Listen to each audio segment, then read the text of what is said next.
Your very well-shaped calves are just gripping the chair from falling, obviously. I have complete control of this chair. I can pick it up right now. That's right. That's right. Scoot it over a little bit. Oh, man. Talking about getting out of that comfort zone, you know? Yeah, dude. You got to do it, Jared. There's just no other option. Well, I mean, there are other options, but they're not very good ones. That's for sure. Yeah. Dude. It's crazy in these streets right now. Yeah. Chadwick Boseman, rest in peace. Yeah, I was hoping to talk about that today. Oh, okay. So Sorry, I didn't mean to bring it up prematurely. No, you're good. Let's talk about it. Yeah. Let's talk about it. Yeah, rest in peace, rest in power. He was the actor on Black Panther. Wasn't he also in is it Moonlight? No, I don't think he was in Moonlight. He wasn't in Moonlight. But he was also in the Jackie Robinson movie. Oh, that's true. He was in he's in a bunch of stuff. Even in he became a household name to me personally, probably with Black Panther. I'd heard of him before, but I probably couldn't have placed him as well before Black Panther. But he's been in a lot of stuff. Yeah, he has. And apparently he got diagnosed in 2016, and he's just been working ever since. He's been in a plethora of movies, right? And when you see that sort of, I don't know, it's sad, obviously, but then it's also like, wow, it makes it even kind of crazier to think that you were, really battling that while doing all that stuff. Right. Yeah, I didn't even know he had. Me neither. He had cancer. Me I had neither. no idea. Me neither. Yeah. Yeah. Which makes it even a little bit more surprising, you know. Right. Well, maybe he wanted to keep it private. I know some people who have cancer or any kind of terminal illness, they don't want people to treat them differently or pity them. Of course. Yeah, so I can understand and that. It would probably, unfortunately, have some effect on him even getting jobs, you know? True. Yeah, unfortunately, you're right. People want to hire someone that they think is, in the process of dying. Right.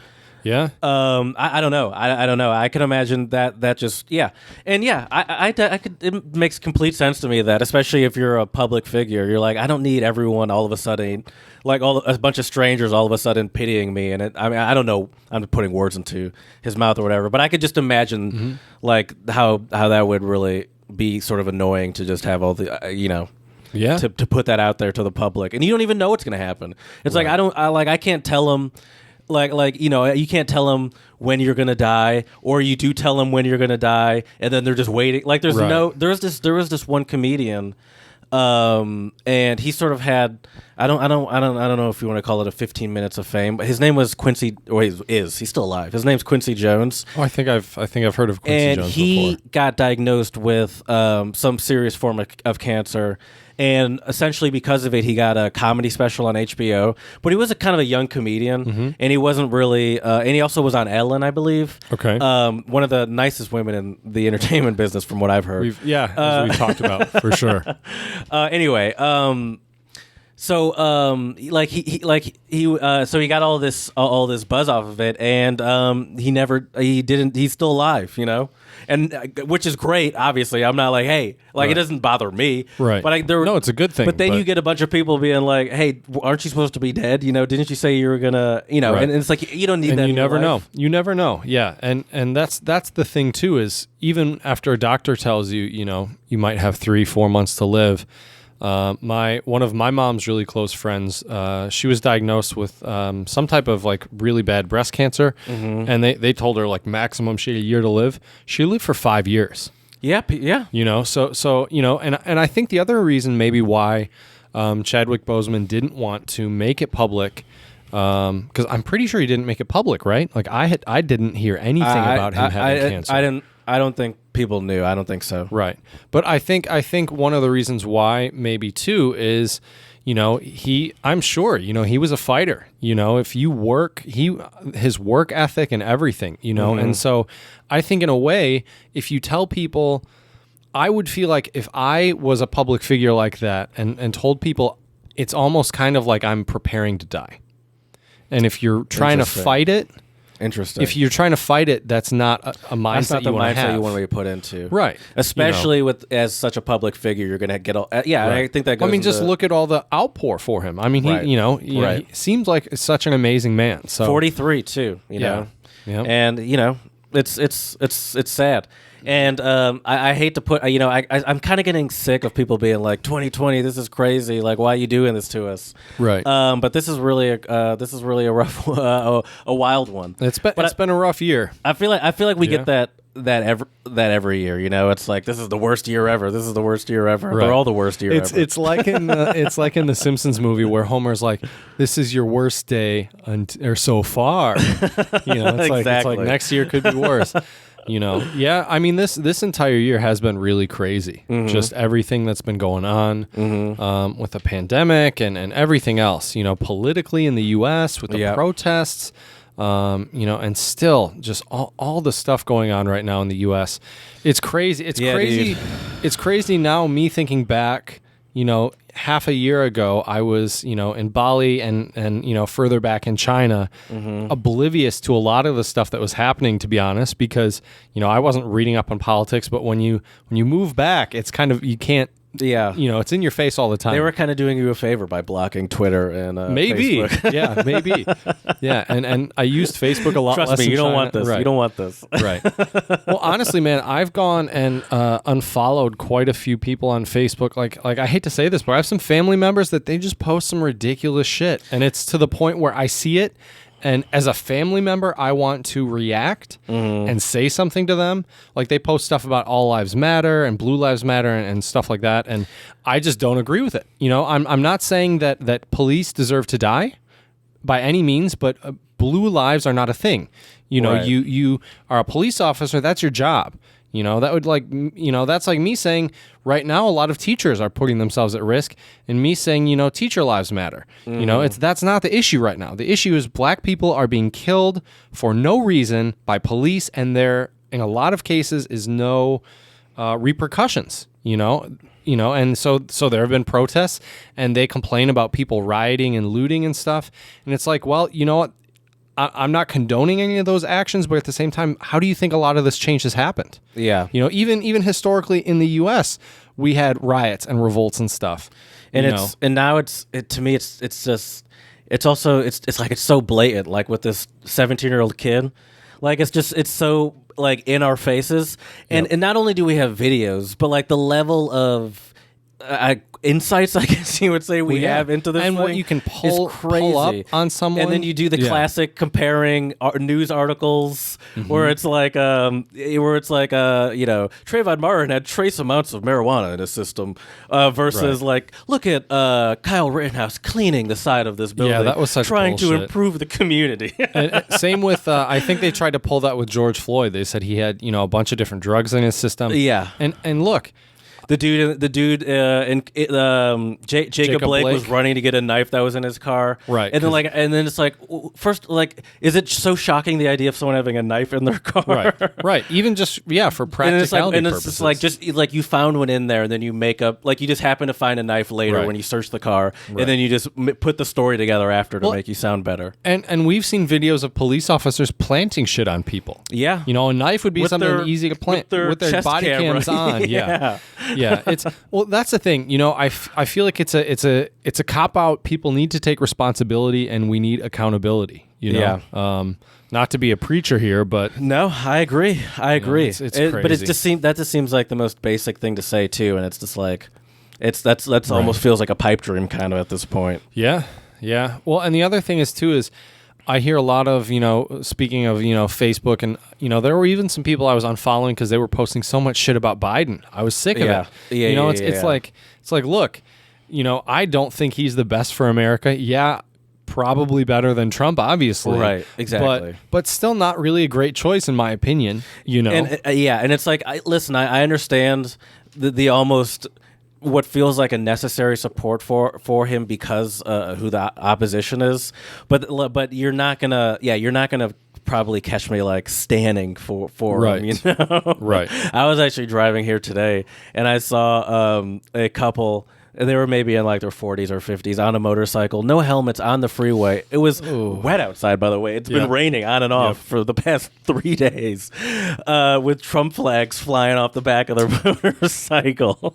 I don't want to say natural selection here, Jared, It's but flying down the freeway too. Like I was probably going like 80, and they just like walked by and me past you on like a Harley, and I'm like, this seems like a bad idea, but I'm not gonna stop. Were they wearing like jean shorts and like a tank top? No, too? they were the classic like leather? the leather vest. Yeah. Why? I just don't. But still like a leather vest and like a t-shirt under. Let's be clear. Probably some okay. jeans or something. Right. I really don't get why people don't just wear a helmet if they're riding a motorcycle. I mean, they're if you fall at one of those speeds and you don't have a helmet, even if you have a helmet on, you can still die. Dude, so I don't watch MotoGP, but I follow them on Instagram. MotoGP is like the Formula One of motorcycles, essentially. Yeah. I don't know how anyone could think that would be a good idea to do. Right. It's crazy how low they get too, right? Yes, when they turn. And they have the like knee pad and then they're like inches from each other while they're doing that. And then also they show crash videos or videos of them just falling, roll and it seems like they have a position that they have to assume, but they just tumble. So like the fetal position or something. It's almost like an open fetal position. Okay. So they're kind of like I saw a guy tumbling for a while, and he just got up and sort of walked away with. And the suit has like inflation things on it and stuff, and cool. it's like a very complicated suit. But wonder how much just one of those suits costs. It's got to be at least like $20,000. Yeah, for sure. Maybe more than that. But it's probably significantly more than like the suit that the Formula One drivers are wearing. Those are probably just like fire retardant. Right. But they have obviously a crash structure around them. Right. And even then, it's still crazy thinking about the speeds they're going. But yeah, I don't understand how anyone could be on a motorcycle on a freeway like that, and then it just made me think of all the gear people wear to do that on the track, and it's just like, oh my gosh, right? It's pretty crazy. We do have a lot of crazy people in the U.S. I will say that. I saw good two today. And bad, good and bad. But I think some of that craziness, Jared, does come from getting out of your comfort zone.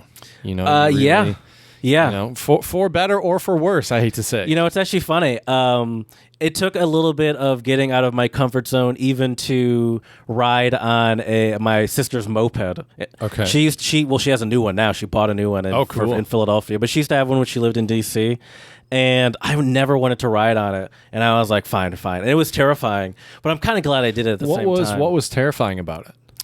Well, it was kind of wet outside, and by more wet than that. And I wasn't scared about slipping because we were in the city, so we weren't going that fast. You weren't going to be turning, but it was crazy turns. It was just another element and it was weird being almost able to just reach out and like touch a car like that if I wanted to. Mm-hmm. Well, what I did, by the way, is just barely reached my arm out. If you're not watching on YouTube, right?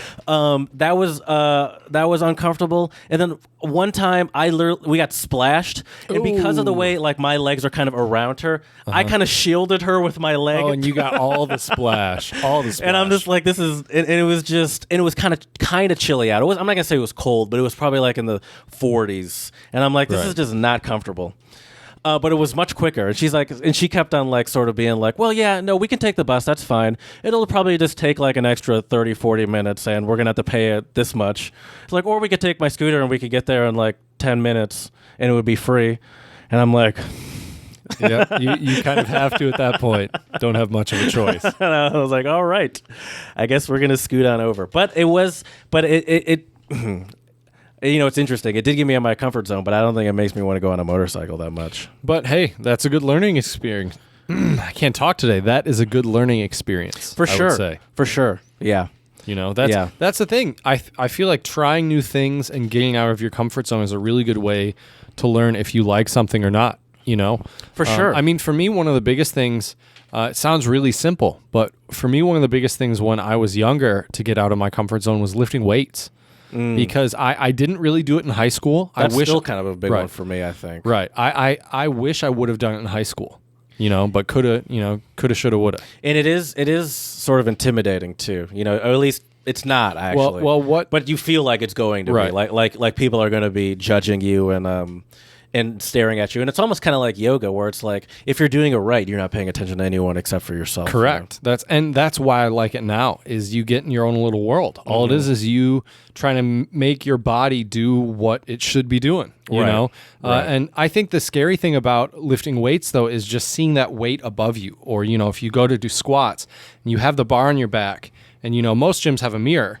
And I remember the first time I squatted 2 plates on each side, which is 225. It's about 110 kilos for our European worldwide listeners, to be honest. Okay. Anyways, I'll take your word for it. Anyways, and so I remember just looking in the mirror at first and being a little afraid. And thinking like shit, like I've never lifted this much weight before. I don't want to, you don't want to get something's gonna happen. Right, I'm gonna like snap my knee or something, right? And I got 1 repetition. I came up and I was like, wait, that wasn't that bad. I was like, all right, let's try another one. It was a little more difficult, but I did it, and I got I think I got 2 or 3 the first time I tried it. Pretty good. And but the thing is too is once you realize like the worst thing that could happen, I guess, would be Break you your could neck, get hurt. But also if you're using the proper equipment, you should be able to, like with squats, if you do it right, if you're using the right kind of equipment, you can drop the bar behind you if you can't get back up. So really, unless it's an obscene amount of weight that you can't just lift, irresponsible. right? Like you see videos of those guys at the gym that just load plates and plates, and they put it on their back and then they bend their knees like that, like half an inch, and then they go back up. I saw one where a woman was doing is this a bench press? Yeah. Was she pushing this? She was on her back and she was pushing it up. She was taking it off of a bar, essentially. Yeah, that's a bench press. And it fell onto her. It didn't fall onto her. Like, it sort of I think I saw this video. Slowly went down, and she could not get it off of her. And she had to roll it off of her, right? No, someone else came and helped. Okay. After this was a disturbingly long video. It wasn't like 16 minutes, but like after like 30, 40 seconds, finally someone comes up and helps her. Well, but it took a surprising amount of time. Right. Well, and I can tell you, terrifying. Right, I can tell you those 30, 40 seconds feel like forever. That's what I was imagining. I was like, that probably felt like 6 to 10 minutes. Exactly. Well, but see, that's the other thing about like. I think we've mentioned it before on the podcast, this idea, this state of flow, where you're just, if you've ever played sports or competed in something and you're just on, like you're getting everything right, or every shot you shoot goes in the basket, every pass you kick to your teammates is accurate, and every shot or whatever, right? You're just in the zone, right? I think that's kind of when you start to do something slightly out of your comfort zone, I think you can kind of reach this level of flow. Does that make sense? Or do I sound like a crazy spiritual guru right now? No, that makes sense. That makes sense. Yeah. Yeah. I mean, because I think part of that sort of, part of that flow that you're talking about comes from, like reaching or exceeding your limits in whatever you're doing. And, for an athlete, it's on, or anyone at the peak of their game, it's, on a regular basis. But at the end of the day, you're kind of perpetually, pushing that comfort zone because you're, consistently you have to be getting better. And so, for sure. I can see that comparison. And even if you do that in a one-time situation, when you do something on your own, you're still sort of pushing that boundary of what you think is possible for your body, I would say. Yeah. Well, or your mind, man. Sure. Yeah, could be both. Definitely could be both. I think you could see that with anything in life, with learning a foreign language, playing an instrument, a sport. We were talking about math earlier. Like, that's definitely a mental gymnastics thing you could do too, Travel, like you could see it, testing your limits on where you go or what you do even, Yeah. Oh yeah, just the experiences you have. I think with travel too, it really pushes you out of your comfort zone because you can be confronted with so many new and different things. And if you're not used to something like that, like especially all that stimulation, like for me, when I go to a new city, the first couple days I'm just kind of tired because I'm taking everything in. It's like, and I don't think people just on a normal sort of a conscious level realize how much stimuli they're taking in, or how much Right. I should say they're used to, and Right. just like what they do in their daily life, and like how exhausting it is to actually like go to just a place that you've never been to before and have to learn to get food or learn Right. to Find your way around. Like it's such an it can be such an overload on your senses. Right. Well, I will tell you, man, the Czech Republic for me wasn't as much. I think the first month I was kind of tired. But that was also that's surprising too, because it was also your first time like moving away to a foreign country, wasn't it? If you don't count study abroad, then yeah. Yeah, but I there's still some support with study abroad, I feel like, you know? What do you mean? Like financially or? No, I just mean like, I don't know. It's just, it feels like we're kind of, I guess not. I don't know. Yeah, I guess Because Fulbright, I had support as well. That's You true. know, they took very good care of us at the embassy. That's true. I guess in what's Prague and everything. what's the difference? That's fair. That's fair. So yeah, but for me, that, you know, because I was in a smaller town, you know, I think there were like I don't remember if it was 60 or 70,000 people in Chomutov, and then around, you know, it's about 110,000, I think, you know, and then moving to Jinan, which had, you know, 8 million people. But did it feel like 8 million people? Because for some reason, at least in the pictures, I seem to always see that you would post about Jinan. It never looked like a place where you know, there were 8 million people. Well, that's also because I was kind of out in the boonies. Okay. You know, I was in like where most of the students live. There were, I think, 8 or 9 different college campuses around where I lived over there. And it would get crowded a little bit, but I noticed it more so when I was like at the train station. One time I had to take the train station right downtown. I usually would take the west train station, Jinan-shi, which was near my apartment. The downtown one I had to take once when I went to Harbin because it was a different train. And I will tell you what, I noticed then when we were driving through downtown, Yeah, I like can you can imagine. really tell. Yeah. Okay. You know, but I think the other thing is I missed a lot of the big holidays there. Unfortunately, there were a lot in the spring that you know I could have seen a lot more. It would have got people. you around a lot more people. Exactly. Yeah. But I guess now with, you know, the pandemic and Good everything, thing it's you weren't probably around all better. those people, yeah. Right. Well, I don't Stay- think they were doing that then. Stay away from everyone. Right. But yeah, I do know though, Jared, they will be starting their semester, because I will be starting teaching next week. Ooh, that's exciting. So, and they're doing in class. I'm teaching online because I'm Right. still in the States. It's But going to be like Ned's Declassified School Survival Guide, the That's one right. teacher that's rolled around on the computer stand. Exactly. That'll be me. I want them to like put a tie, you know, down from the monitor. On like the computer, the computer stand. Yep. A tie. Oh, that would be hilarious. Yep. Just a little coffee mug. That would be funny. Yeah. Yeah. So I'm looking forward to it though. It'll be interesting. But yeah. Anyways, should we well, I would like to quickly spread a little love if we could. Sure. Spread a little Obviously, love. first and foremost, as we talked about earlier, rest in peace, Chadwick Boseman. Yes. Sending lots of love and prayers to his family. Yeah. Yeah, that's got to be tough. All right, so this is a really cool story, Jared. 13-year-old Florida. This is a good Florida boy, not Florida man, but this is a good Florida boy. But this story is a here. shout out, so this is positive. Yeah. Well, we've had shout outs where we started positive and gone true. down the negative rabbit hole Yeah. here, Jared. But anyways, so a 13-year-old Florida Boy Scout creates a device to save people from drowning. So what's really interesting is his name is Kyle. I believe it's Kyle Hayek. Heard about people drowning in the Gulf of Mexico near his hometown of Panama City Beach. He felt he had to do something. So he built a prototype I of just a imagine device. a bunch of spring break kids that he's like, we need to Well, save these spring breakers. I mean, they're probably hammered and they can't swim. just some so- little boy that doesn't even know Right. what's happening. Right, he just sees, but they're out in the water, and I don't know why they're not. Yeah. Anyways, Take this device; it'll Right. help. so he calls it. Don't you know the stats? Right. So he calls it the Life Box, but it's BOKX. With a kit life-saving equipment that could be installed along the beach. The K in the name stands for Kyle. I think it's Kyle. It's Kaial. Oh, I already don't trust this kid. He's the next Jeff Bezos, I feel like. But yeah, so basically, the way this works is, I'm trying to find where did I read it?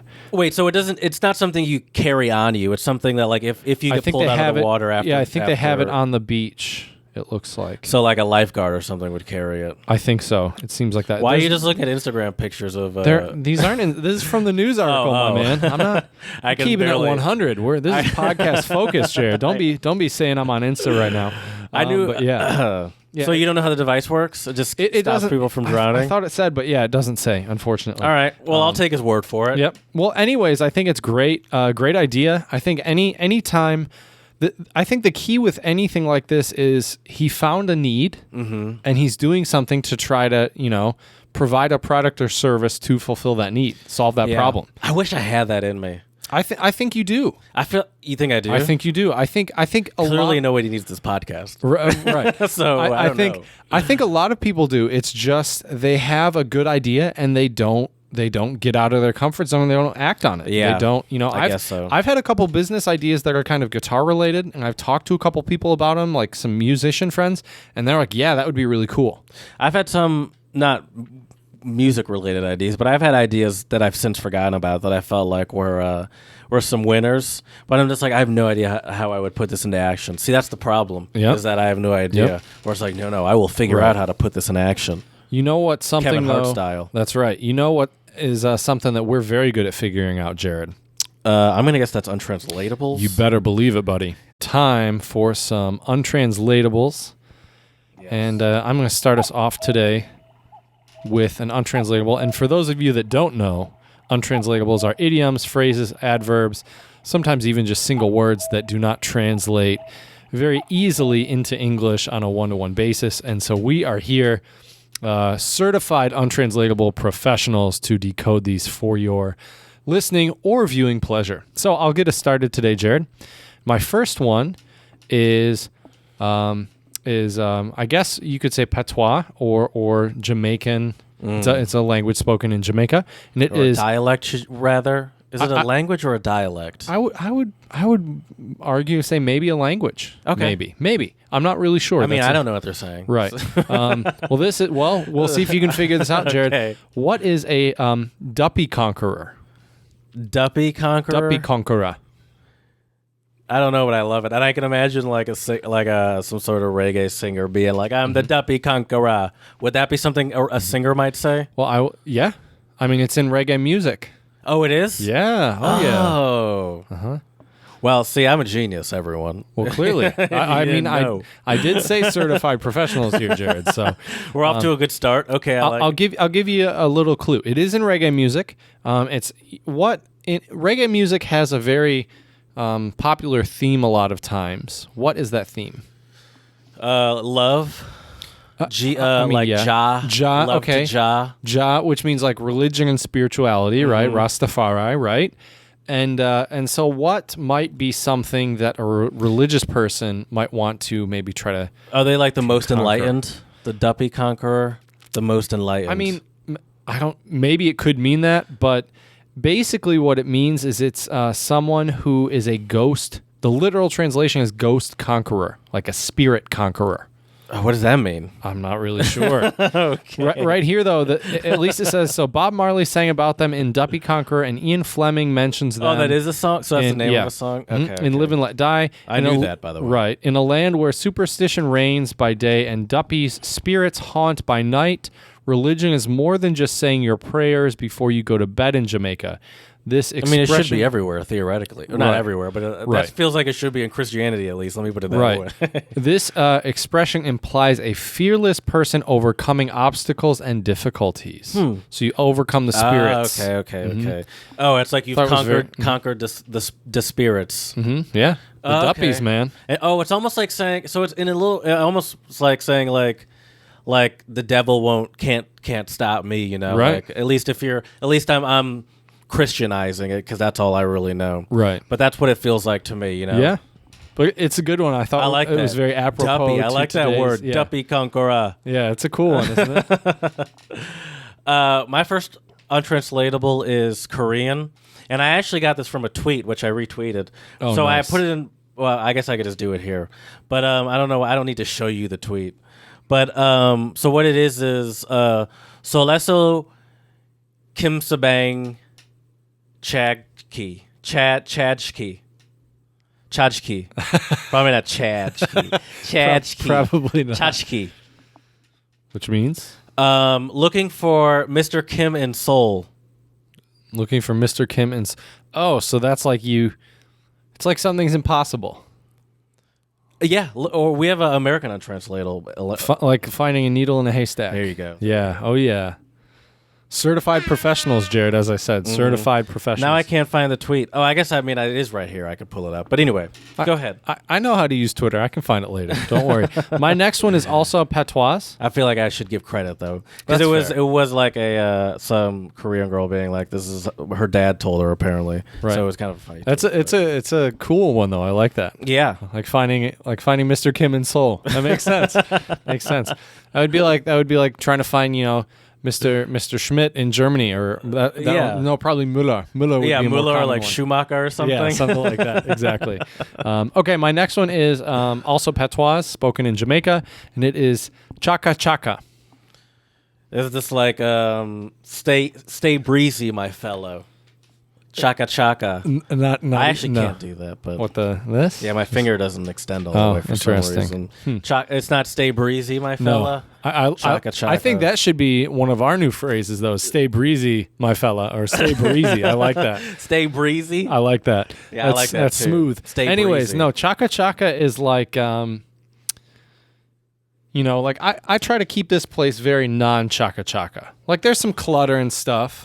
But you don't see a bunch of chaka chaka laying around everywhere. Oh, so it's just like a mess. Yeah, it's like stuff. Yeah, poor quality, disorganized, and messy is Okay. chaka chaka apparently. So I'm assuming you can probably use it in some different contexts. This one's here. pretty good. I try to keep it okay. It's Yeah. all right.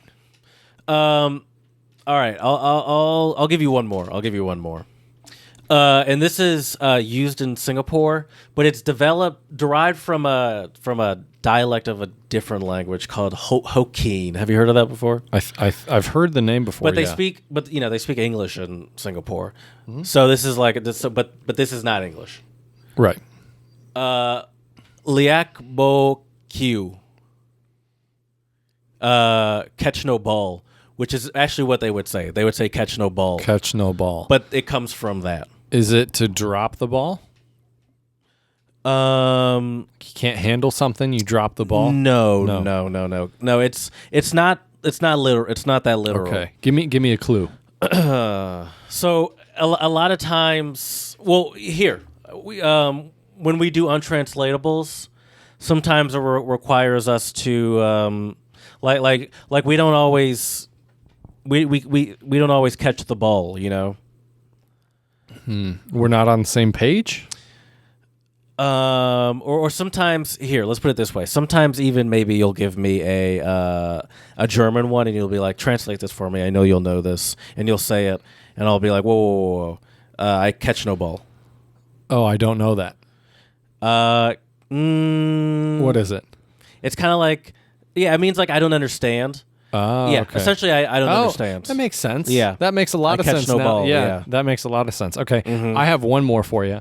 And for our listeners out there, this is Haitian Creole. I don't know why I said that like a Southerner, but Haitian Creole. It's Haitian Creole, and this is oh god, I'm gonna butcher this. Le pot gendon, which means when the chicken will have teeth. When the chicken will, like when pigs fly. Yeah, very good. Yeah, because chicken don't actually have teeth. Yeah. Fun fact. At first I was gonna ask, when do chickens' teeth grow in? Like at what age? Right. But then I'm like, I think actually that might be that, right. Answer. That might be a came to me. I hate to be that guy, but that might be a stupid question right there. Yeah, for sure. Yeah, they say there's no such thing as stupid questions, and I think that's a stupid statement to say. Yeah, I would honestly agree with that. Yeah, I think I would totally agree. I try really hard to not ask stupid questions, but you know what, Jared? Sometimes you have to ask some stupid questions to get out of your comfort zone. That's actually my go-to. I feel like I'm exposing some sort of weakness here that I shouldn't do. But when I we'll edit this out later and bleep it out. Yeah, just don't want to reveal all your for like secrets. 2.5 Jared. minutes. It's just a bleep of me, us having a normal conversation. That'd be pretty funny. Oh, or you put it in black and white and put some like old timey music in there and speed it up a little bit. Oh man. Oh yeah, when during interviews they'll ask like, "What's a weakness that you have?" And my go-to tends to be, I'm too good. yeah, I work too hard. I find myself staying in the office too late, and I can't just get away from an assignment until I completed it perfectly. And right. my family suffers. No, I'm not great at asking questions, and I much rather and this is still sort of a subtle brag that I do because you have to. It's an interview. Like I much rather focus on trying to figure something out, even though I might know that I can ask someone and potentially get it solved quicker.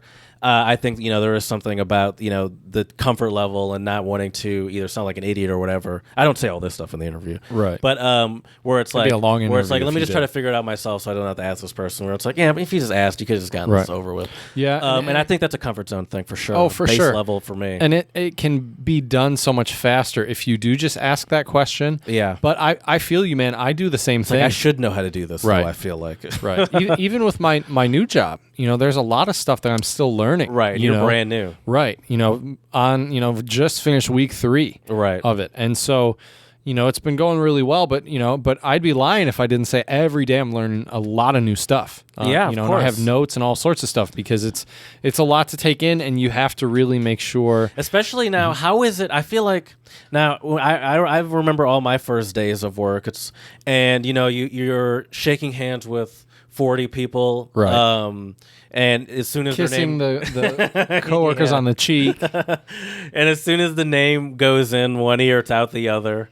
Yep. And it's like, oh, I'm in the blah blah blah department. I'm blah blah blah. And I'm like, oh, nice to meet you. And I'm like, I already forgot that person's name. This is where working online is awesome.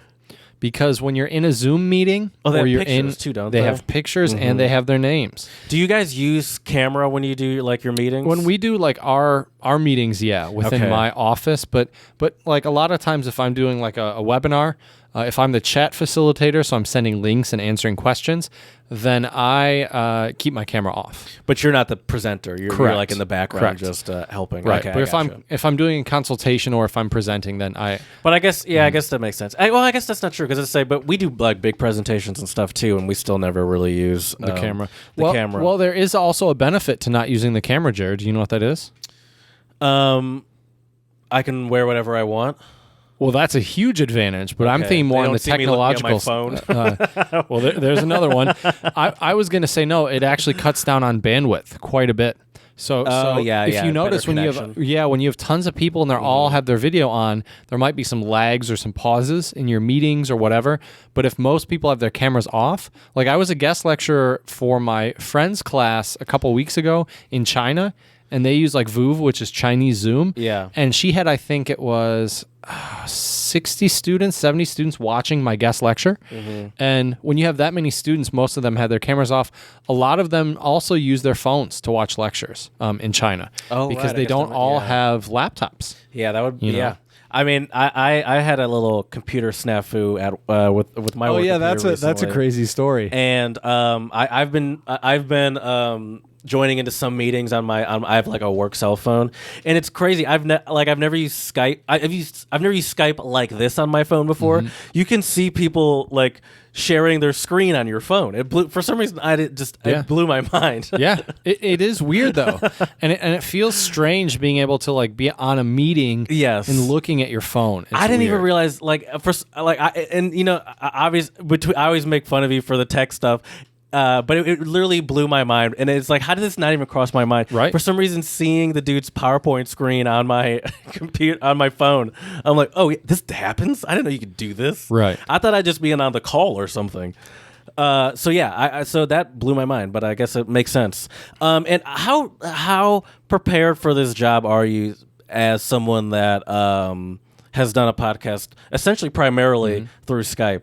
Because even something like that used to be something that we would just inherently go to if you're ever in one of those shady hostels that you would go to. Our go-to would be all right, let's first try to turn off the video and see if we can at least have a normal conversation without the video. And a lot of times, that would do it. Yeah.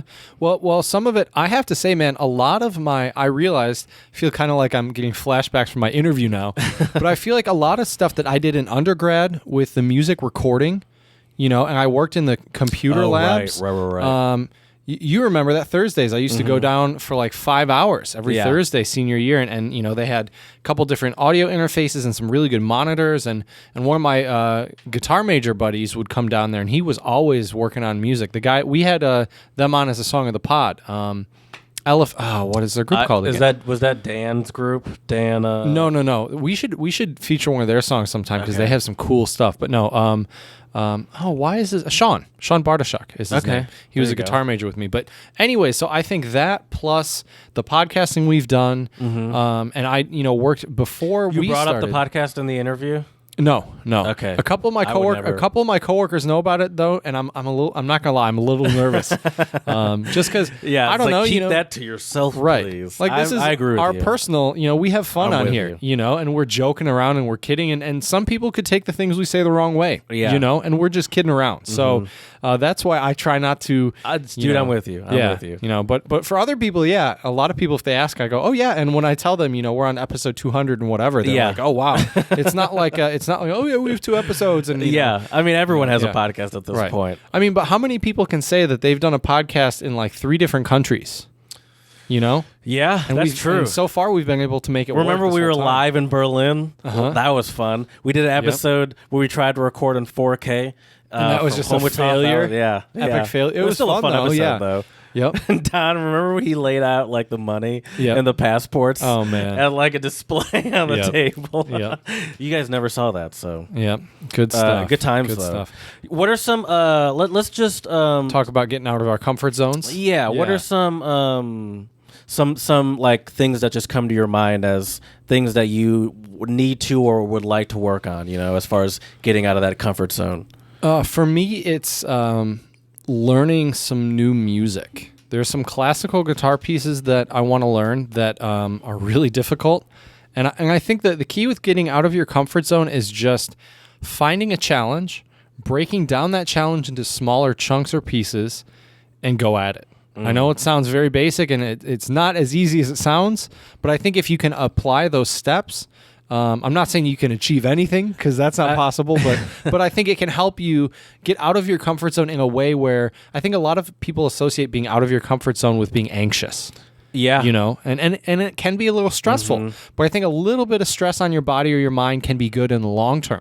You develop, The thing about the music thing too is like it's not fun when you're learning it, but it is fun when you start getting stuff down, Yep. And so like, but that takes a bit, especially if you're kind of starting from like doing something that's sort of what you consider way above your level. That's also something that my piano teacher used to tell me is you need to be very careful when you're speaking in terms of like something being above your level or like it being too hard for you, because that sort of mental space can be debilitating. Of course. And what you believe your abilities are, and you can't you can't put those those limits on yourself before you've even tried it. Well, I've talked to a few friends of mine, and they just straight up asked me. They said, "How could you go abroad for a year and work, and especially when that contract's only for a year and you have to find something else." That's what scares me more than the going abroad. I could do the going abroad part. I think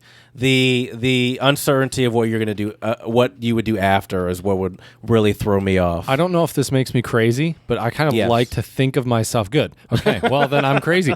I like to think of myself in a way though when I'm looking for more jobs again for when my contract is done. I kind of look at myself as a free agent, and depending on where you are in life, in terms of finances, in terms of, are you married? Do you have a family?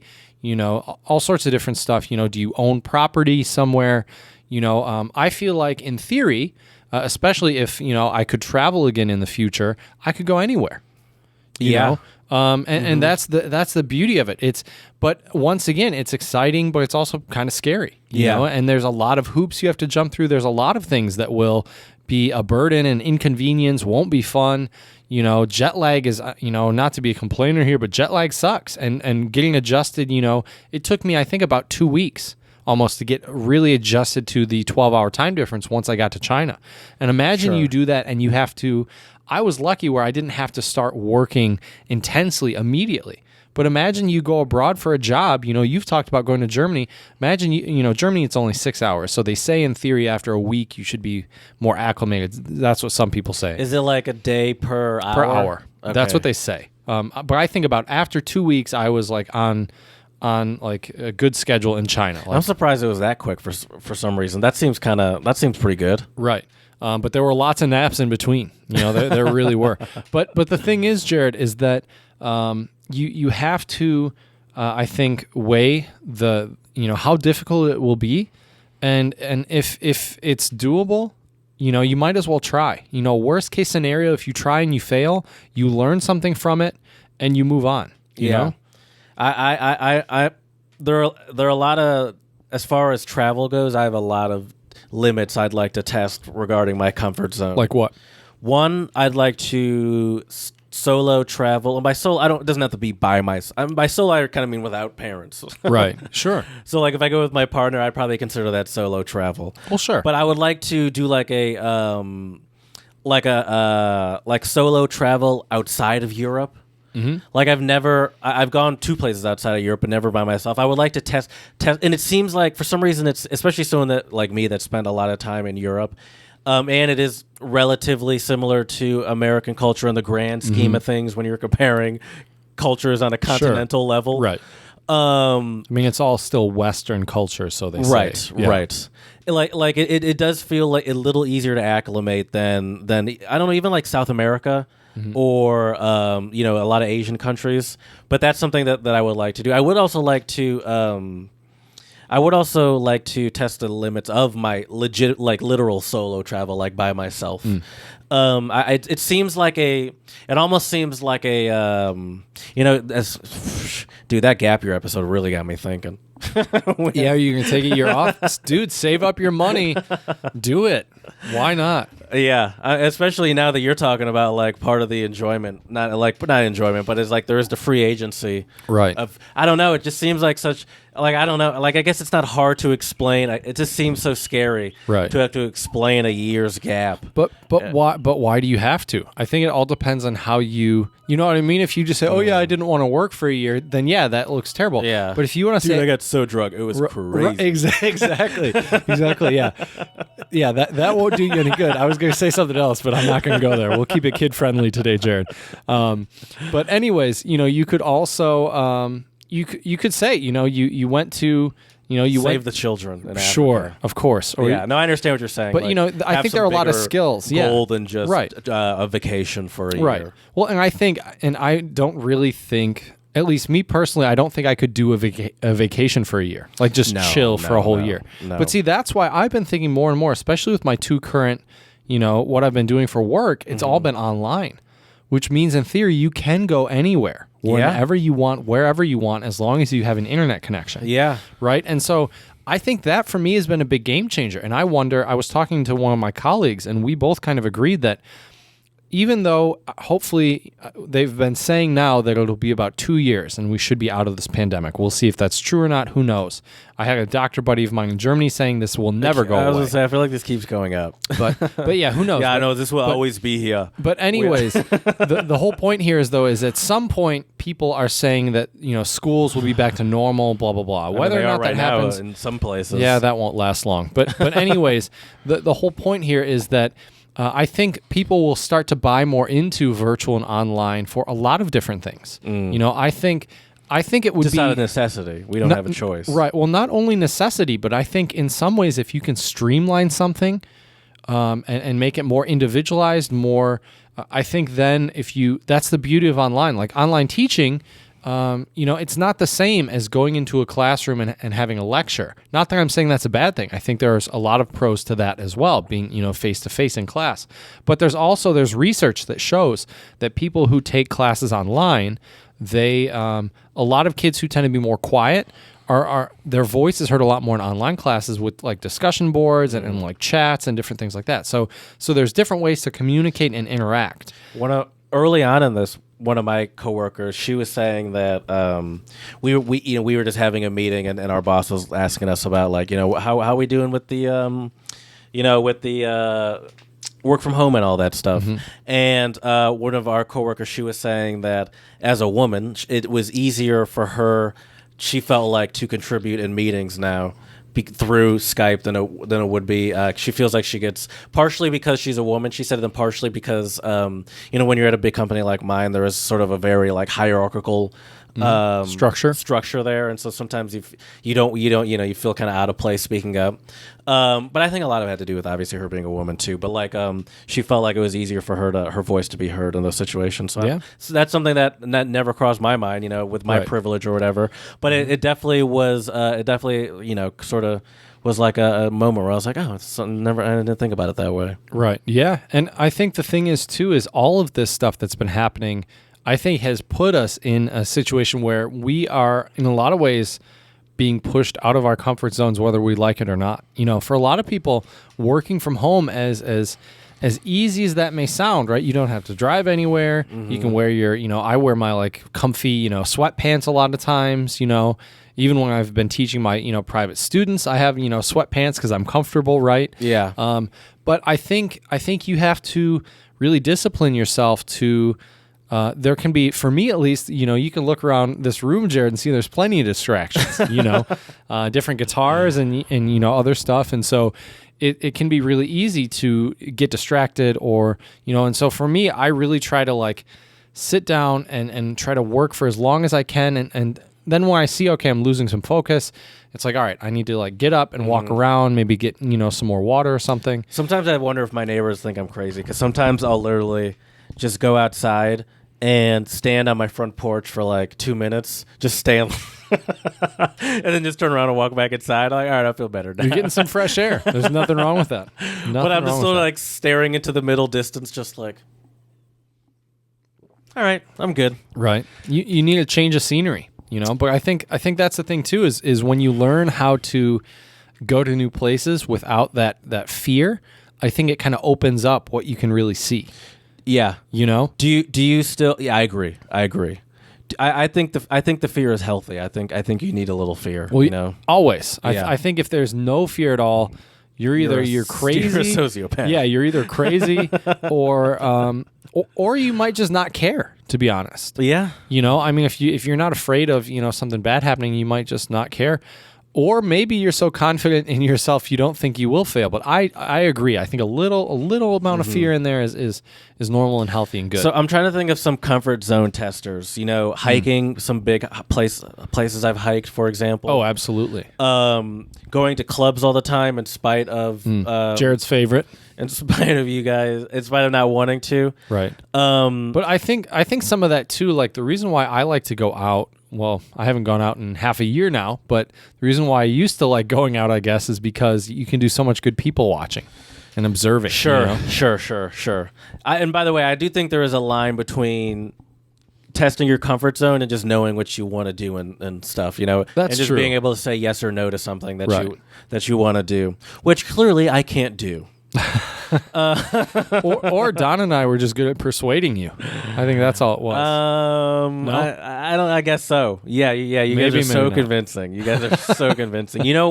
Another travel thing that I really, in my head, I know I don't know. I would really like to get better at is not be. And both of us have this problem. Is we're picky eaters, and sometimes I look at these people that can just go to a place, like eat something and then be like, what was that?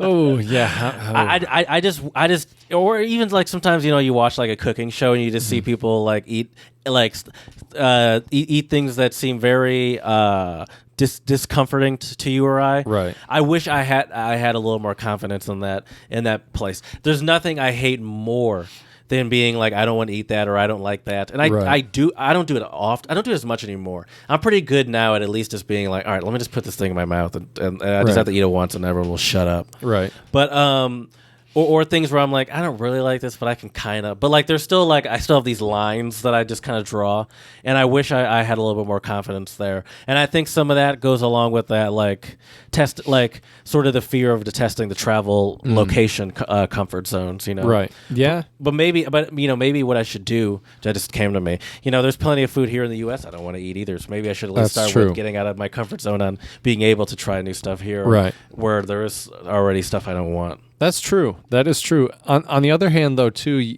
I think it's also fine if you do try something and you don't like it. You know, I think. Sure. You know. Yeah. I just hate. Yeah. Being picky. I think what really bothers me more than anything is saying no before I even know it. That's just based off that's of what a very it smells good point. or looks or looks whatever, like, right? You know? Or you know what it is. Like, would you or just what eat? it sounds like. Would you eat pig intestines? Dude, you know, no, probably not. You know what really throws me off visually? What? And now this is, I have a little bit of tryptophobia, but I don't think this is a tryptophobic thing, but I feel like it's an offshoot of Can you explain what tryptophobia is? it's like getting out of your comfort zone with holes. No, it's like it's sort of like a disconcerting, like to see like a honeycomb maybe, Okay. or like a bee's nest, like seeing a lot of holes that are sort of not perfectly symmetrical. Okay. It kind of sends tingles through my spine for some reason. Huh. Okay. Tripe. Have you heard of tripe? Yeah, it's Like sheep stomach, right? Yeah, that visually Scottish. that visually really Tripe laddie. throws me off. I mean, I tell you what, man. I had to, and see, I think you're right though, Jared. Is my issue is in the States, I don't try very many new things because I know what I like It's here. so easy not to. Exactly, here, yeah. exactly. Whereas when we travel, I know at least I tried a ton of stuff. I mean, Czech Republic, it's all pretty safe, really. Yeah, or like Austria and Germany. It's right, like, that's we pretty can safe. pig out on schnitzel and sausages Right, all day and that's long. fine. But China pushed my limits, man. And Mongolia too. Honestly, the first couple bites I had of horse in Mongolia, it felt a little weird. Just knowing like what a horse looks like and Horse. Ooh. I feel like I'd be okay with. I mean, but you'd eat deer, right? Yeah, I've had venison. I've had venison. So where's the caribou. line? Well, culturally, that's where the line Yeah, is. I It's guess culturally. so. I guess so. You know, deer. For some reason, I mean, horse. I would definitely. I'm not seeking it out. I would Right. definitely probably be like. I mean, is there another option? But I feel like I wouldn't be as disturbed by it as I would. For me, I feel a lot of it is more like a consistency. So something that like you're not a seafood person. Now I Right. am kind of a seafood person. I can do just about any sort of your standard fish. I can do shrimp but like when it gets to like mussels, like that's when it starts to, like the closest I can do is scallops. I can do scallops. I love Okay. scallops. But like mussels or like clams, oysters. Yeah, I'm just like ugh. and Yeah. do they eat oysters like raw, or how does that work? Like I see so, them like yeah. slurp them in the shell. But or even if something. they're not raw, because they also steam them, you still gotta give them a slurp. yeah, it's And it looks like mucus. yeah, it's gross. For me too, though. Like I said, in China, I had pig intestines. That was that. I mean, honestly, taste wise, it was okay, but Was it it was just really because chewy. you were with a group of people and they're like, hey, try Yeah, this? I was with a student and he took me out and we went to this really, really good Chinese restaurant. It was like, and they had a lot of like Shandong specialties, the province where I was living. Yeah. And one of them was like I don't know how they do this, but they have a fish. I wish I knew the name of it because I'd pull it up for you so you could see it, but I'll describe it since our listeners can't see it either. So it's like a flat kind of fish. And they have it so it's like somehow curled up. So it's in like a semi like U shape. curled up. Yeah, so it's like it goes like this, Jared. So it kind of goes like a U shape. Is it fried like a full fish? It's fried, yeah. Okay. But it's fried, but there's no breading. So it's just Not so there's, but there's no breading, that's and the interesting. eyes and the head and obviously everything is still there, just staring at you. That actually doesn't bother me. That doesn't 'Cause bug you? Okay. Do the bug eyes bug me? No, only because I'm used. I could do like a fish in Europe where they give you like the full thing. I could do that. Okay, The eyes don't bother me. I don't love it, that freaks me out. but it doesn't bother me to the point where if the fish is something that I love a sea bass, and there was this one restaurant in Germany that I used to go to in our neighborhood. They would cover a sea bass and cook it whole in like a casing of salt, and so like they would bring it out to you and like break the salt. Ooh, and like okay. and you like take off big hunks of salt, and then like it would steam out, and the fish would be cooked in there, and like salt, like you could pretty easily scrape it off, so it's not like Right. it's just a super salty fish, but they would like cook it in this coating of salt, and it was amazing, and it was Okay. like a full thing, and then they like put it on, and it doesn't, it's sort of annoying to look at. But I will say this: when I was eating the fish, I didn't get as close to the as in the head as I could. Like my dad would go back and get the scraps, and he'd be like, pull him no, you can. There's a lot more meat in there. Yep. He'd really be getting. Yep. Chad's My dad wincing. says the same thing though. My dad says the same thing. Yeah, there's a lot. Yeah. Oh man, the other reason why I don't like fish though too is like the bones, like some of the fish that have the little Yeah, teeny bones. I'm not a big bone person either. Bone, Right. bone. But what you can also do, what they Bone did Thugs in with the with that is you can literally just like pull out. You can Like a slab? almost get all you can get damn near close to all the bones just by doing it like cartoon style where they pull out. Really? Yeah, if you cut it like open, like they Okay. fillet it in front of you. Okay. And so it's not perfect. Clearly, you can see I don't eat very much fish. Clearly, Also, this is, I'm not gonna lie, this is sort of some fancy shit I'm talking about too. that's true. But like it's not most places where they're gonna be filleting fish in front of you. Right. But Yeah, I think trying food though is a good one for Yes. getting out of your comfort zone. I think it's good to also have, you could kind of think of it as a few categories, right? So you have like food would maybe be one, travel. For me, travel. Going out of my comfort zone would be trying to speak the local language more often with people. And like in countries like Germany and Austria, for us, that's fun because, we can speak the language, right? But like in Czech Republic, I would say after about month 3 or 4, I could pick up on enough Czech where I could have a very basic conversation, and that was a lot of fun. Right, yeah. But it took a while, it took a while. And what's sort of annoying, I feel like, about your situation is then also as soon as you get there, like to the point where you're like, oh, I'm getting this. Like, all right, well, I'm done here now. right. Well, that's why I'm hoping, if or when I can move abroad, depending on what happens job-wise, I really would like to try to stay there for a few years so I could really pick up another language because for a lot of reasons. I think it's useful. I think it's fun. You can learn a lot more about the culture. But I think that the thing is like we said, for me, especially in China, there was kind of a lot of fear. Like I would just show, I hate to say this, but I would just show them, my phone because it was just easier, translate it and show it to them. Whereas I could have tried to, I saw the pinyin, like how to pronounce it, but I just knew if I would have tried it, I'd probably butcher it. They wouldn't know. And I just Do have they to have show any them. problem laughing in your face if you try to pronounce something? They might. wrong? They probably would. Who knows? Okay. Some might, but Because I I know don't really care that but much like, about that. but I do know that I mean, a lot of Asian cultures, they are shocked to hear a Westerner speak their language. So I can imagine them maybe finding it flattering that you'd even try and then laughing at you. Right. But then you hear all you or I would more specifically, all I would hear probably would be the laughing, and I'd be like, okay, this is Right. not good. Right. Yeah, I don't know. I think you also have to sometimes not take yourself too seriously in some of those situations. Yeah, well, that's actually something, comfort zone thing I would like to work on is just making friends in general. I'm not a very good friend maker. It's just easier for me to revert to my own bubble because I am comfortable there. Right. That's my comfort zone. Yeah. But That's fair. I like to test those limits,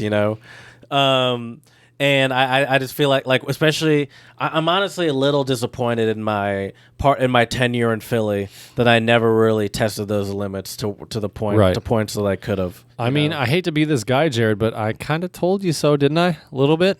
What did you tell me? I think I told you because I tried to get you to jam with that one guy.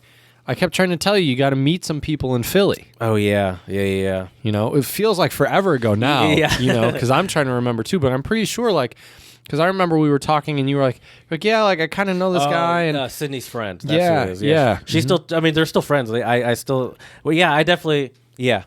No, that's true. I agree with you though. I really. For me, I really want to reconnect with a lot of my friends, but right now, I guess I just don't feel comfortable.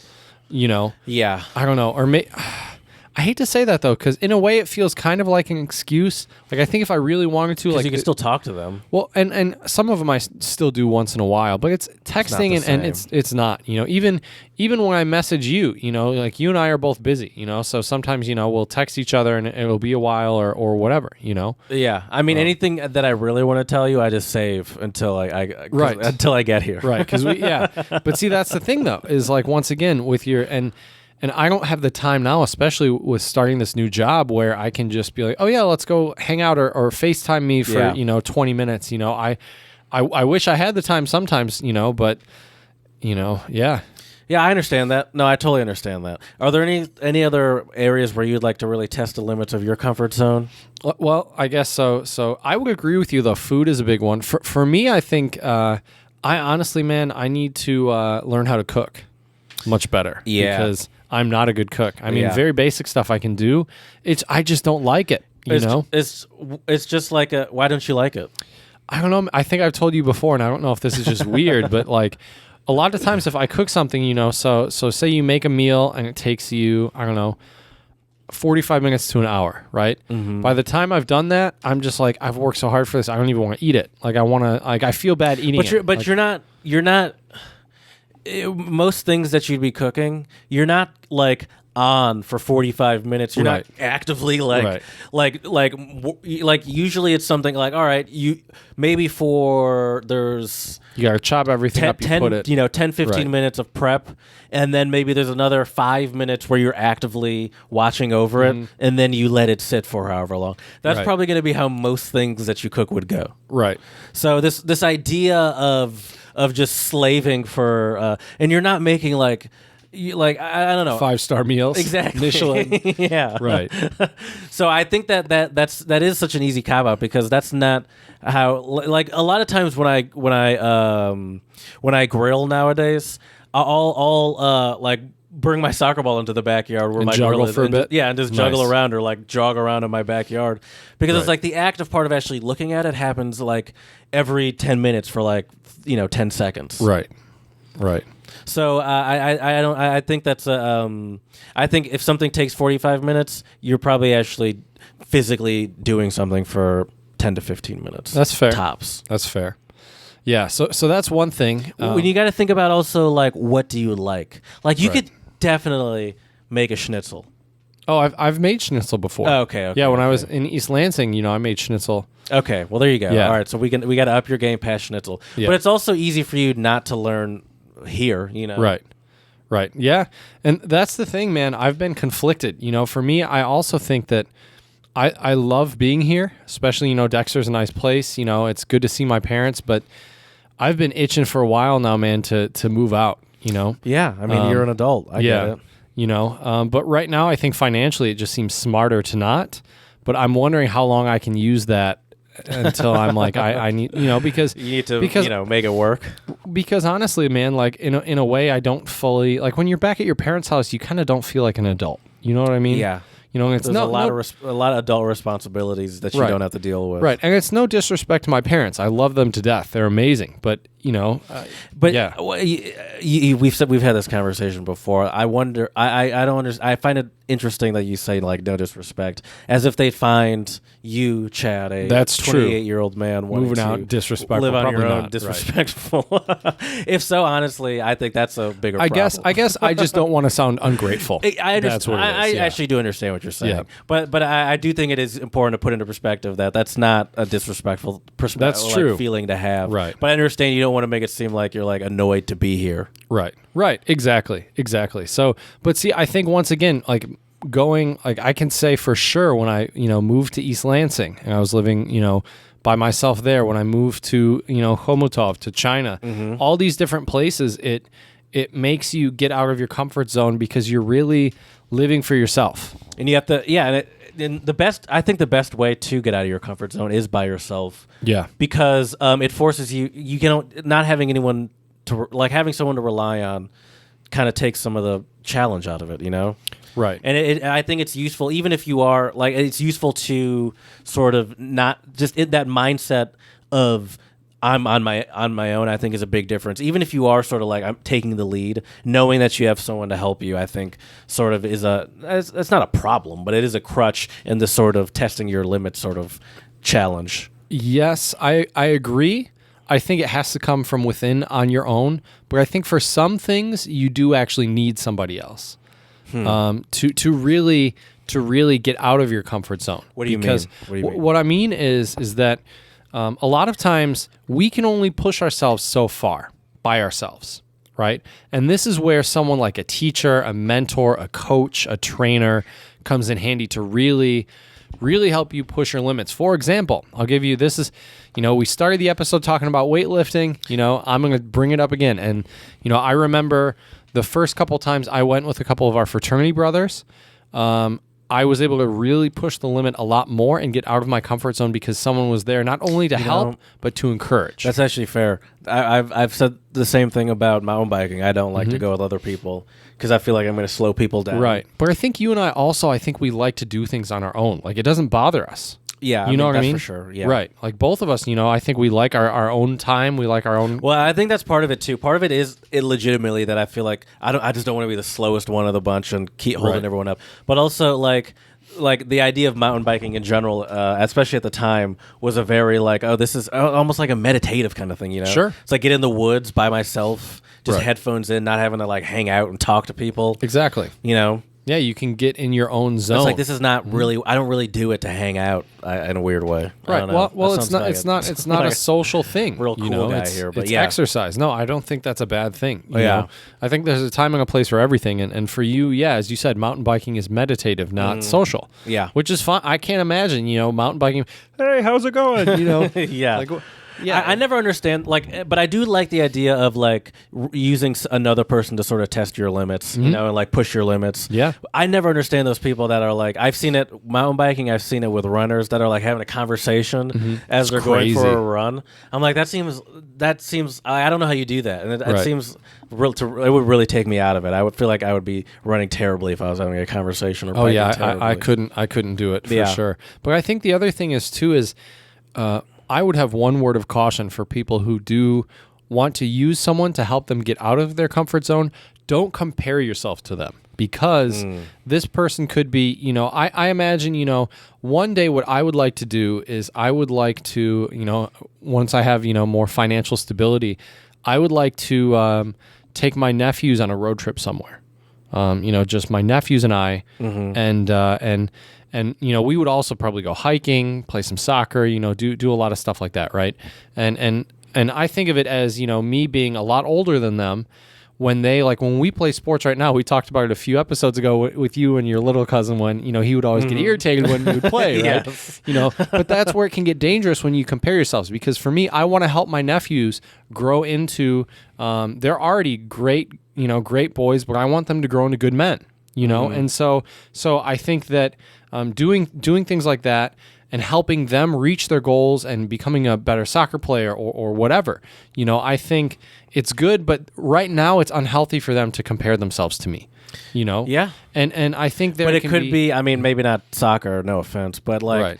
But there's a difference between comparing yourself to someone, right? But then also setting a target. I want to be able to exactly. I don't know, do it like that person does. Yeah, the target's good. I think also we need to learn from others. Look at how people do stuff. I mean, the amount of stuff that I have probably unconsciously stolen or borrowed, depending on how you want to use it, with guitar. Yeah. Because it's you watch and you learn from others.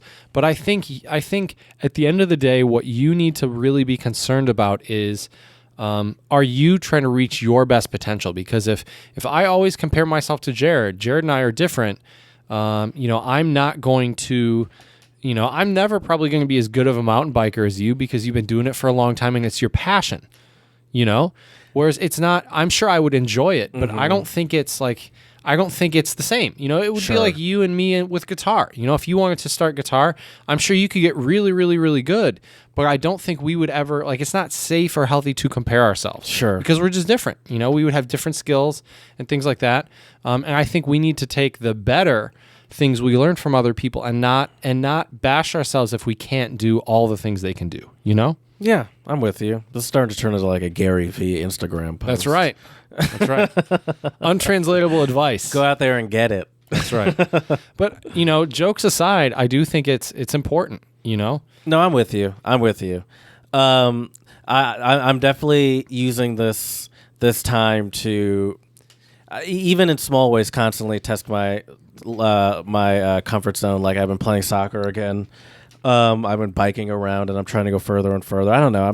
I think that is at least that was the great thing about the beginning of quarantine. Remember, everyone had all these lofty goals. Right. And I feel like a lot of it was easy. A lot of those goals were easy to have at the beginning, especially when maybe we thought that this wouldn't last as long. Mm-hmm. But now that we know that this is probably going to be lasting at the very least until the end of this year, it's really like, okay, what am I doing with my time now? Right. How am I actually trying to get creative and test myself while I'm stuck inside, or not inside, but not able to just go to a bar or hang out with people or whatever. I think stupid it's stuff I do. I think it's made people reevaluate. At least for me, it's really made me reevaluate a lot of things. Like I miss. It's weird. I really miss the social aspect of going to the bar with my friends, but I haven't really had alcohol in a while, and I don't really miss it. It's weird. I that's interesting. See, I haven't been drinking more or less, I guess, but I have still been drinking. But I mean that definitely makes sense, and I can imagine something like that making you wonder, like, what is my relationship with it? Right. And just the amount of money I've probably spent over the years. Yes. I mean, and it's not cheap going to, especially in the States. Yeah. In China, some places were dirt Czech cheap. Republic. But Czech Republic was perfect. Yeah. And I think if I lived in the Czech Republic, I'd probably still be drinking at least probably a beer. Would a day. you though? But yeah, like maybe. even if you were just at home, Probably. what's the difference? So it's also is it partially It's because you're cheap. here at your parents' house? Well, maybe, but I mean, beer here isn't cheap. I would say. I guess so. I mean, it's not super expensive, but I would rather spend that money on other stuff, I guess. I hear you. I hear you. And at the same time, too, with beer over there, it just fits so well with so many foods, whereas here it does, too, but I feel like a lot of the food I like with beer is kind of unhealthy. Well, see, like pizza and beer. Yeah. See, pizza and beer is amazing. I think maybe I trick myself into drinking more red wine than I should. Being like, oh, it goes so great with like pasta, or it goes so great with pizza. Like it goes so great with unhealthy Italian foods. Right. And I think I tasty. sometimes I use that as an excuse. But you're probably having like a glass of wine or a couple glasses. yeah, right? yeah. Especially during the week, I'd say the most I would have would be like 2, probably. I mean, that's not too bad. I mean, yeah. I don't know. It's just interesting, though, how you can reevaluate things. And I think also, this entire situation has made people really think about, what should I do with my time? Because when you do, and I'm saying this is for a lot of people who've been working from home, for all the essential workers out there, obviously their lives have changed drastically, but I think it's different when you're going into a workplace.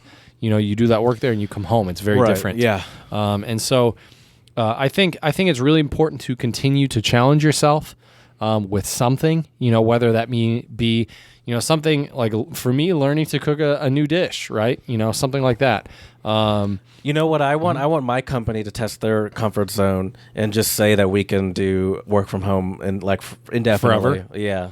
Yeah, I think it'd be interesting. I think not just my company, but a lot of these old school companies are afraid to do that, even though they're clearly seeing it work in so many cases. I wonder why that is. I wonder. Well, some of it maybe is they're worried about maybe losing money on a lot of office spaces, right? Well, is that a thing or no? No, I mean a lot of companies I feel like would be saving money, not having to rent or some space or whatever. Oh, that's true. I feel like, I think there is something to going to an office there is something to, especially in like a, business structure, or any sort of, I guess, work structure. Like networking is important, and it's kind of hard to do that when you're not in person. So there is something to that, but I also just think that it's like this is just like this is how we do it. What are you talking about? This is what we do.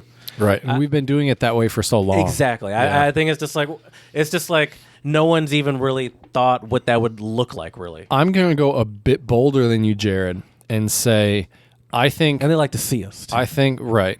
They like to have control. Well, I think they feel like... I think the difference is they feel like they can monitor you working a little bit. Yeah. Whereas when you're at home... But they have so much control over our work computers, not mine. Right. They have so much control over they could see everything happening on our work computer, and it's like to the point where they could probably see like how often Well, I'm sure they can. It's like what you're doing, like if you're actually working or not. And it's like also your boss can tell if you're working or not, regardless of Right. where you're at. Because it's like, all right, well, I told this person to do something. Did they do it or Did they not? do it? Right. Exactly. But I feel like they still probably, even though they know that they can do that technologically, I'm still with you. I think they do have some of that in their head, just because it is mostly boomers and whatnot that run companies and run big companies, and it's just old school thinking. Yeah, it is. I want to make a bolder statement, though. I agree with you with the work from home. If companies, if you can do it. The other thing is, I think places should start doing a 4-day work week. Have Friday, Saturday, Sunday off. Do a 4-day work week. I'm going to be honest with you because I've realized a lot of times I start work depending on when I have a consultation at 8 or 8:30, and I'm done. Like I log off my computer a lot of days around 6. Yeah. Now it's not like straight constantly doing work from that 8:30 to 6, like straight. You know what I mean? Right. But I'll have like 2 or 3 consultations a day, so that's already 2 or 3 hours. Plus, doing a little bit of prep for the consultations, sending the follow-up emails for the consultations, doing the webinar. So it adds up over time, right? And so I wonder though, I think a lot of companies could probably do a 4-day work week and still be just as productive, maybe even more productive, because people realize I have Monday till Thursday to get this done. I want to get this done. Yeah. Yeah. And I think they probably would not lose any, especially if I think about that at a company like mine, they probably would not lose much of any sort of like people would probably work longer in my head, like at least in the 4 days that they're there. Right. And I'm like, yeah, you're definitely not going to lose any productivity here. And I feel like you're just going to get like you're going to get a better balance then of work and play. Right. Because then it's but it's probably never going to happen. Let's be honest, especially here in the U.S. Yeah. Well, we'll see. Who knows? If Biden gets elected, is that what you're going to say? Yes, of course. I'm hoping, Jared, when our generation maybe are the ones at the top, then we can make some of those calls. That's true. I could actually see like our generation and below making those changes. Yeah. But I don't know. We're going to be old one day too, and then maybe we're just going to be the same. We're going to be stuck in our ways, just like as these boomers. Maybe. Could be. Well, I think the boomers need to get out of their comfort zone, Jared. I think that's the key. For real. Let's wrap today's episode up with a couple things. So I think everybody should have some type of like physical goal to push their comfort zone, whether that be compete in a sport. Obviously, right now with things happening, at least in the U.S., things could be very different for listeners elsewhere. But for our listeners out there in the U.S., obviously right now there aren't a ton of sports leagues. I don't think. I'm not really sure. I would be comfortable. I saw on my way home last week, I saw people playing baseball. Okay, well. Remember the exit I told you that I got off at? Right. There's a school there. Actually, now that you mention it, I've seen some people play softball as well. Yeah, so but I think in terms of sports, it's probably a safer one. I guess. I've been playing tennis with my buddy a couple times. That's got to be up there with with the safer ones. Right. Golf probably too is pretty safe. Yeah, I would imagine. You're still walking around. Golf is not as easy as I think a lot of people think. Sure. Sure. But some type of physical, challenge for you, whether that be, I want to improve my putt in golf, or I want to be able to run a faster mile, or I want to be able to lift more weights, just something like that. Some type of personal goal. So I think for me, a personal goal or a life goal would be improve on my cooking skills a little bit. That's good. So I'll try to see. The thing is, I've been trying to eat healthier. Do I have to set one too now because you did? Yep. Yes, you do. As I said, music or some type of hobby goal, right? So we have a physical goal, a life goal, some type of, some people, maybe they need to learn more about investing and take that first step and invest some money. Ooh, that's a that's a good one. Me. Yeah, and I need to do that as well. I've started to invest a little bit, but I want to do more. That is a big comfort zone one for me too, because it's like I know obviously that it's good, but it is so overwhelming, especially coming like if I feel like I don't really know what I'm doing at all. Right. It's just like I don't even know where to start, and it just feels. It's so overwhelming. It's like my money's fine just sitting here in my savings account doing nothing. It's but it's so easy. But not it's to losing money exactly. But it's really, and I've opportunity been, cost. Is that what they call it? Yeah. Well, and I think a lot of people worry about the sunken cost fallacy, where obviously if you invest a certain amount of money, if you invest it short term, you might lose some of it. It Right. could happen. You know, I mean, markets crash, things happen, you know, but in the long term, you're probably going to, if you invest wisely, you should Right. be gaining, you know? So, but yeah, so I would say, as I said, physical goal, life goal. So like cooking, finance, you know, something like that. I guess the physical goal is kind of a life goal too, but Yeah, all these, I guess, could be life goals. But yeah, also a hobby goal. So for me, there's a couple of classical guitar pieces I want to learn. And also just get better with improvising over chords for me. So those are mine. What about you, Jared? I don't want to talk all day long. I would like to, you know, this you brought up cooking, but I would actually go ahead. Hit the crossbar and the post for soccer. Boom, boom, boom. That'd be pretty cool. It's funny you asked me about my new shoes, and I actually have been hitting the crossbar a lot more recently since I've gotten these shoes. There you go. I feel like one of those Yoga Benita videos or something. And then they see me run and they're like, oh no, it's not the same. So I think I do want to actually get back into, I used to test my cooking limits a lot more. Like I sort of enjoy it, but I never test my limits anymore. I would kind of like to get back into that. I miss that. It is like, I like that challenge because the reward is such a great payoff. I would like to, now I don't have any big physical goals as far as like, now I should, let's be clear, I should. But I don't have any physical goals as far as like my condition. But I would like to see this consistency with playing soccer. Now that I know I have easy access to goals, I just bought new cleats or boots, as I rather call them, because I'm classy. And so I've been biking a lot. I would like to keep both of those things as routine things that I'm doing. And it is. And I would also like to actually get out of my comfort zone a little bit. This is so funny. So I've mostly been in the Oak Park and Ferndale area, and my comfort zone now is crossing over 696 somewhere. Not literally crossing over 696, but crossing over the freeway, like, you know, on a bridge or something, which is kind of a big, anywhere I'd cross, it's kind of a big street. But once I go, you're not in the best biking spot. Once I go over to that side, I'll have access to so much more area because then the other way, I'm just sort of going into Detroit, which is not a great area to bike around either. Right. And it's kind of hard to even get to that area like that. But anyway, so that's my comfort zone as far as physicality. And then I think I also like to test my comfort zone in my relationship too. I need to get better at like talking about feelings, you know, feelings comfort zone. Okay. That's another comfort zone I'd like to get better at. Like express yourself better, or communicate more openly, or what? Both. Okay. I'm very like I don't take compliments well, you know. Just that kind of stuff. I always love giving you compliments because you squirm a little bit. Yeah, like even when you said like I'm probably a better mountain biker than you, I squirmed. You should have seen Jared's face, people. But in my head, I'm like, yeah, of course I am. Like I like why? Jared's like, have you seen my calves? Why is that something? Have you seen my calves? These pants are about to bust off my legs. Of course I'm better than them. That's right. No, but yeah, no, those are mine. Those are good ones. Thank you. Those are good ones. I think the key too, though, is having some amount of measurability to them, right? Coming in hot. Like you said with biking, you know, there is like a physical distance where you know you're going longer, right? Yeah. So you need to have some way to try to measure what you're doing, right?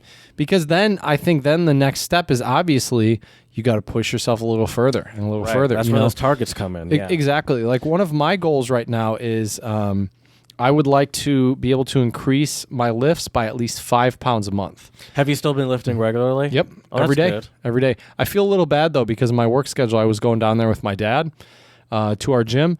And now because of my work schedule, I have to get up at like 6:30 or 7. And I go lift at 7, and I'm usually done out of the shower by 8, ready to go for work. Well, you're an adult now, you know. Yep. Feels weird though, Jared. You know, just teaching classes online at night, and now having a it's not really your traditional 9 to 5, but it's still. Sure, it's a I job. try to be available basically from at least 9 to 5, if not 6 or 7. Yeah, at least have to be like around your computer. You know, walk Right. past every 5 minutes and just rub the mouse. Exactly. One thing though that I did when we were in college that I want to start doing, and this also has to do with comfort zone, I guess, but also just overall health, is get up and like do push-ups and like a couple like small things like that to get the blood flowing. You know, the past couple of days, not today, but or not the day before either. Now that I think about it, but I have occasionally been doing yoga now, and so I first started doing it because my feet and my legs were sore from all the soccer, and I'm like, I need to like, and I would stretch it out. I would stretch, but I would just do like the same sort of 4 or 5 stretches for maybe like 2 or 3 minutes every day, and I'm like, I need to like expand my stretching, and so I've been doing stretchatoire. So yes, my stretchatoire, and so I usually, so I did a post soccer stretch, but really I feel like I'm the most sore first thing in the morning, and so I have been trying to, and I've only done it once, so that I haven't really made any progress, but I have been wanting to incorporate like a morning yoga. It really just like a good stretching, because I feel like that really is an underappreciated thing, especially since I sit at a desk all day, hunched over a Same computer. here. Yeah, I'm looking into a new office chair because this one, my back has been sore all the time. It looks very like you looks like you're the CEO of a bank with that chair. It does. It looks look ridiculous. Kind of old school. It does. Yeah. Yeah. Maybe I'll have to bust it out for the next episode so I can sit there. I feel like when I come, like I should like walk in and you just spin. You know, turn around. That move. Oh, that would be hilarious. Welcome to the Untranslatable podcast. That would be hilarious. That's the vibe I get from that chair. Right. But yeah, I think all these are great ideas, for getting out of your comfort zone. When it's safer to travel, definitely try to visit new places, try new foods, go on that long bike ride, dust off the cobwebs from your bike, make sure your bike chain's on properly, and then get going. That's for sure. So let us know what you do to get out of your comfort zone at untranslatablepodcast@gmail.com. You can check us out on Instagram, Untranslatable Podcast, for pics of both of our beautiful faces and some clips and some other great things on there. Also check us out on Twitter, Untranslatable1, the number 1, for episodes being dropped and for Jared's sly tweets and good retweets. So check that out. And lastly, please, 5-star reviews on iTunes and Stitcher. Let us know how we can make this podcast better for you. So as we say here at the Untranslatable Podcast, dziękujemy, muchas gracias, shusha, and do svidania. Ooh, just in the good part, too. I like that little... What was that saying that we just thought of earlier in this podcast that we were saying we should incorporate? I already forgot what it was. It was, something breeze. Oh, feeling breezy? Feeling breezy, that's right. Feeling breezy. Yeah, that was his saying. That's a pretty good one. I like it. That would look cool on a t-shirt, I'm not going to lie. Breezy, I mean, look, I got my goofy shirt from China again with the stretch limit. Oh, I still have not seen that. I do very bad things, and I do them very well. Take a picture of this. Oh, Take a picture of this. Yes. Chad, that's I do very bad things and I do them well. Hold on, sorry. I was opening Instagram and then all right, turn around. No, like that. I mean like that. How did I not get a picture when you like almost turned back? You could turn around. There we go. No, I mean you can just look at the camera. I'm not doing a... Oh, gotcha. There we go.